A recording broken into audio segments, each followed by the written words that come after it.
I was joking around with Kenny when he asked for a picture of me because that happened to be when I came back from vacation and I was exceptionally tan and I was like, I'm gonna fake out everyone from the San Francisco sun. I don't actually look like that. But thank you so much for having me here. I would say first and foremost, last time I was in Toronto was probably 8-9 years ago, and it's amazing to see this tech community come up and bubble up and thrive. So I'm really honored to be here. I'm so excited. As Kenny mentioned, I recently joined Slack about 6-7 months ago. And when I was thinking about enablement conversations, what's really fascinating, I think, about in this industry about all the good technology that's coming out, all the best practices, is that probably a speech that I would have given at my time at LinkedIn has already changed from what I'm learning at Slack. And so rather than talk to you about kind of my philosophies, I actually thought I'd bring you guys under the hood, open the kimono, whatever kind of metaphor you want, into what I'm doing at Slack. And it's really, truly my passion. And you know, I think at the end of the day, we'll see if it works. And so that's the reality, is that you don't really know. There's no silver bullet in enablement ever. And when I was thinking about this, my real passion is not just how do we do good training, but how do we really create a culture of learning? And I think, as we all know, there are so many startups that are popping up here and there are so many companies, and there's such a competitive market for where people should work and how to get top talent. And I think really enablement boils down to people development. It's the human aspect of things, and Joseph talked about this as well. It's really around being human. And how do we invest in our people? And to me, that all comes from, are we building a culture at this company around how we invest and develop and grow our people? And when I was thinking about this, when I first got to Slack, I thought about something that's very personal to me. So I'm from California, and from about 2011 all the way until 2017, I'm sure you guys know, we went through a massive drought. And we were thirsty in California. Like, I can't even hesitate. We were all joking around of like, can we order water at a restaurant? We don't know. Like, is there enough water anywhere? And what happened is all of us kept talking about, oh, we just need a big rain. We just need a big rain. And sure enough, we got a big rain.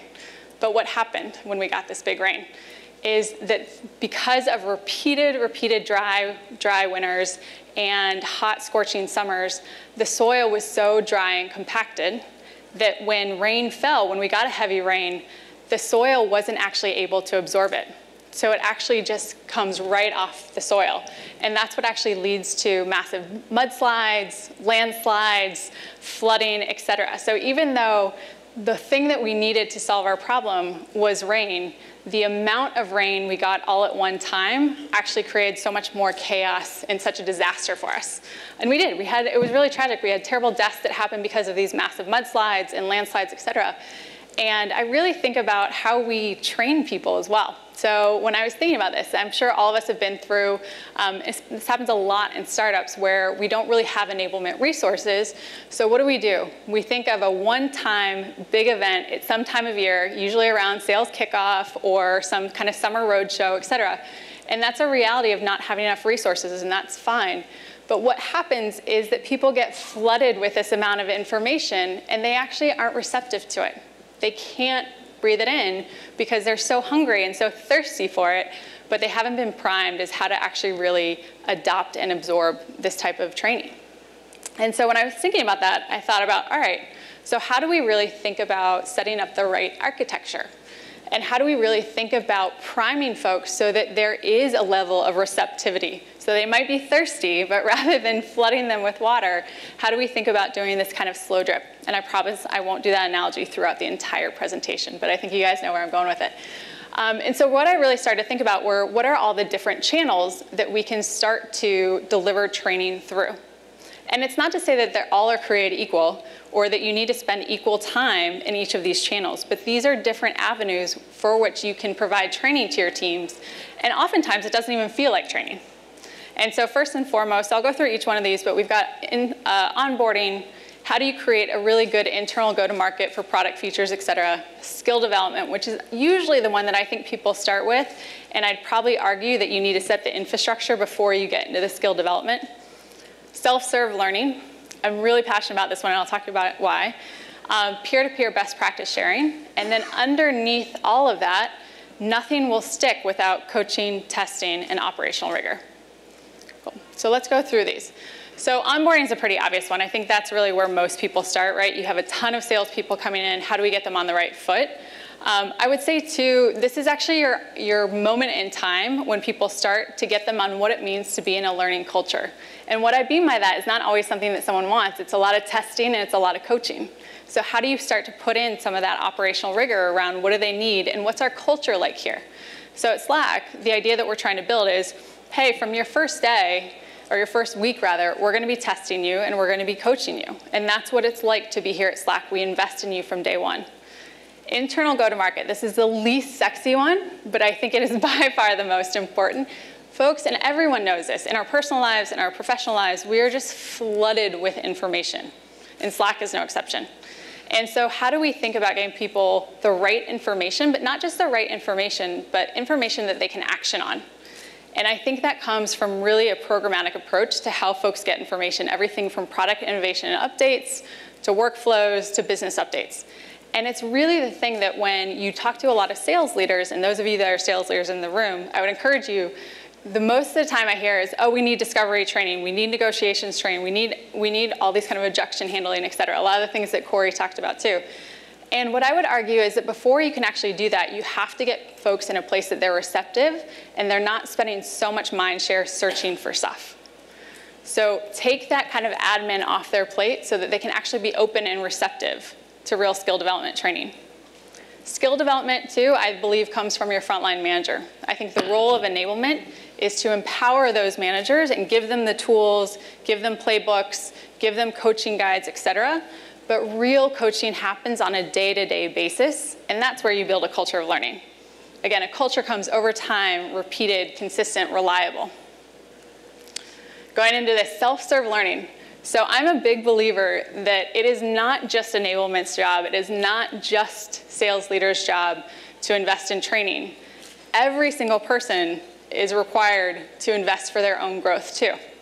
And so really, when you give self-service platforms, and they don't have to be heavy lift, it can be podcasts, it can be industry articles, et cetera, but it's really about empowering reps to believe that it's their own cause, it's their own duty for them to grow in their careers to invest in this type of training and education for themselves. And then last but not least, peer-to-peer sharing. So I think we all know there's best practice sharing, there's like big wins that are always shared, and those are really valuable, so don't think I'm knocking that. But I also think what's really, really valuable is when did people lose? And how do we create an atmosphere and a sales culture where it's okay to lose because we know it's a learning opportunity? Now, I'm sure every sales leader in here is like, it's not okay to lose every single time. No, not at all. We want people to hit their number. We want people to be producing. But at the same time, you can only learn if you get something wrong a lot of times, right? So what did you learn from that loss, and how do we share that to the broader community? And again, I do not believe that learning is hierarchical. I don't think it's a push. I think it's sharing. And I think it's really around how do people get to be a student and a teacher all at the same time. Again, I could have a speech on every single one of these because I'm so passionate about it, but I think what really underpins a culture of learning is coaching, testing, and operational rigor. Because those are the things that fuel each one of those buckets and those channels that we just talked about. How is your manager reinforcing all the topics that we just did? How are you testing to ensure that there are certain milestones that are there?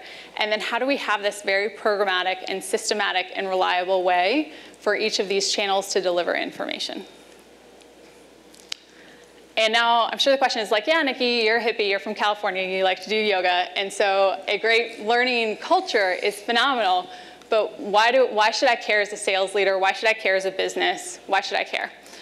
Well, in Gallup's poll's recent study on the global workplace study, they found that 85% of employees aren't engaged, or even worse, are actively disengaged. Think about that amount, 85%. And so what that translates to as a global phenomena is over $7 trillion in lost productivity. So when you think about it, a culture of learning, yeah, it's great. And again, my like namaste in me is like, we should all be one, we should all be thriving. But at the same time, it's actually productivity lost. Because at the end of the day, what we're talking about when we build a culture of learning is we're building a culture where we have invested in our employees, and our employees have invested in the company. And I fundamentally believe that when people invest in a company, they're automatically going to do their best work, and you're going to get your best results. And I think without that kind of consistency, the reliability, the stability of getting this constant stream of education and learning, that's really where you see people thrive. And again, this is where the hippie on me comes in, but I think fundamentally work is about people. And how do we invest in our people, and how do we get the best out of our people and coach them to be great, and at the same time doing great work. So I would say with that, I'm right at 10 minutes, so I'll take a pause there, but see if there are any questions.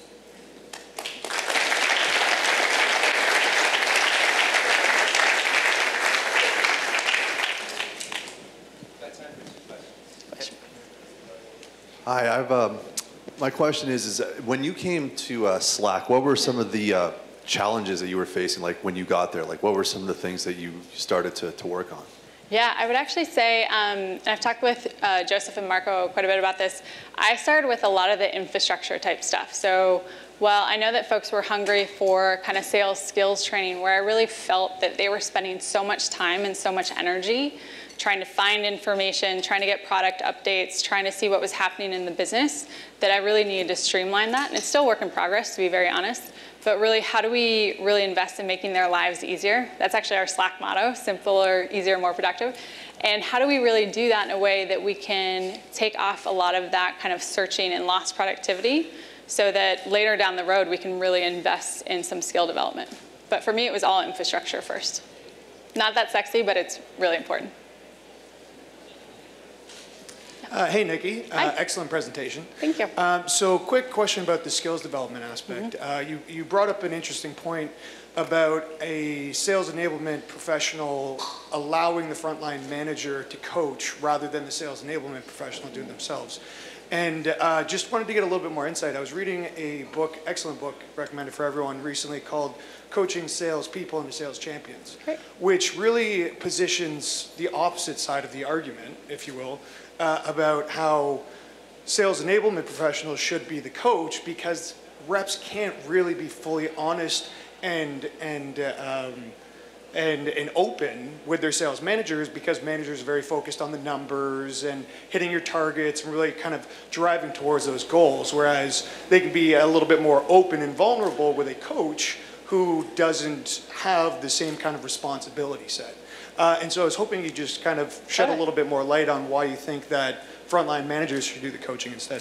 Yeah, and I'll say it's one person's opinion, but from what I've seen, I would also say, like, raise of hands of how many people believe that you leave bad managers, not bad companies. How many people want to be invested in by their manager? Great. So I think, again, that's a big philosophical point for me, is that I believe that your manager is your coach, they're your champion, they're the person that are helping you through every single one of your deals. I also think as enablement, there's, in Slack, we're growing to 300 this year on the sales side, and right now I've got 5 people under me. None of that sounds well. I've got 5 people reporting to me, just to clarify. And I would say we can't scale. So when we really think about, hey, are you getting coaching on every single deal that you're on? Are you getting coaching walking through the sales cycle, your account plans, et cetera? We can't scale. So the amount that we're going to be able to coach is so minimal to what I believe everyone needs in their role. And so I think both of those are the 2 factors that drive me in really believing that coaching should come from your frontline management, because they see you, they invest in you, you feel invested in if your manager is continuing with your development versus having to get like an outside resource. I see your point though, in terms of like, can you be honest? But I think that's the role of a really good manager, is to build that trust where we know you've got your back, we know you have a number, but we see you as a human more than just a number. Yeah. Thank you. Round of applause.